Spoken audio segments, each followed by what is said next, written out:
Unai बहुत बड़ा गांव है। यही के लोग कह रहे हैं यहाँ कोई अधिकारी आकर रात को नहीं रुके, लेकिन कागजों में रुके, कई बार रुके। अधिकारी को हिंदी में क्या कहते हैं? लोक सेवक। अंग्रेजी में क्या कहते हैं उसको? Public servant. लोक सेवक। लोग कौन? यहाँ के नागरिक, यहाँ की जनता। आप सब लोग हैं, पब्लिक हैं। और अधिकारी कौन है? उनके सेवक है। सेवा के लिए सेवक बना है। लेकिन किसी अधिकारी के मन में आपने लोक सेवक का भाव देखा? अगर उसके मन में, हृदय में लोक सेवक का भाव होता तो वो निश्चित रूप से इस गांव में आता और रात को रुकता, लोगों से मिलता, हर मोहल्ले में जाता, उनके दुख दर्द को, समस्याओं को। उसके अंदर लोक सेवक का भाव नहीं। लोक सेवक का भाव क्यों नहीं?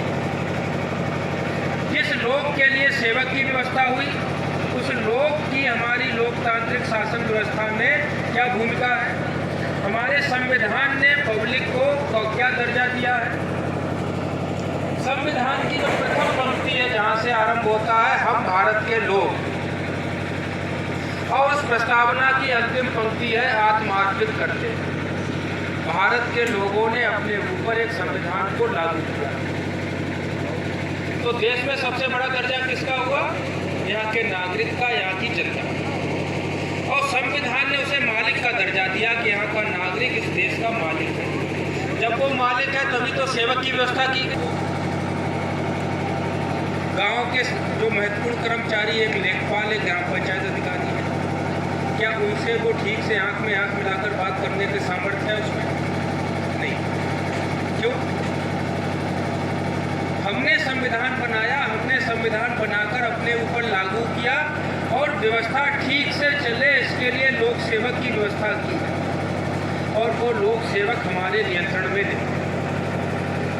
हमें अपने अधिकारों का ज्ञान नहीं, हमें अपने कर्तव्य बोध नहीं। जो हमने अपना संविधान बनाया, संविधान के द्वारा जो लोक कल्याणकारी कानून बने, उनसे हम परिचित नहीं। इनसे जिस दिन हम परिचित हो गए तो हम उस दिन अपने को मालिक समझते थे, और कभी प्रयास भी नहीं हुए कि इस देश का मालिक अपनी शक्तियों से, अपने दायित्वों से परिचित हो सके। कोई इस तरह का बयान नहीं चला, कोई कार्यक्रम नहीं चला। अखबारों में आपने देखा होगा, टीवी देखते होंगे, बड़े बड़े विज्ञापन आते हैं, एक बहुत बड़ा पुल बन गया, 4 लेन का रोड बन गया, आपके गाँव में सचिवालय बना दिया, बारात घर बना दिया, इसके विज्ञापन देखते होंगे। लेकिन कभी इस तरह के विज्ञापन लोग जो यहाँ का मालिक है उसको उसकी शक्तियों से परिचित कराने को कभी प्रकाशित हुए? कभी इस पर प्रयास नहीं। और यही बड़ी दुर्बलता है कि 75 वर्ष का हमारा देश हो गया, आज़ादी की उम्र हो गई 75 वर्ष। 75 वर्ष का मतलब बुढ़ापा। बुढ़ापे की ओर आज़ादी पहुँच गई और आज भी हम अपनी शक्तियों, दायित्वों से अनभिज्ञ।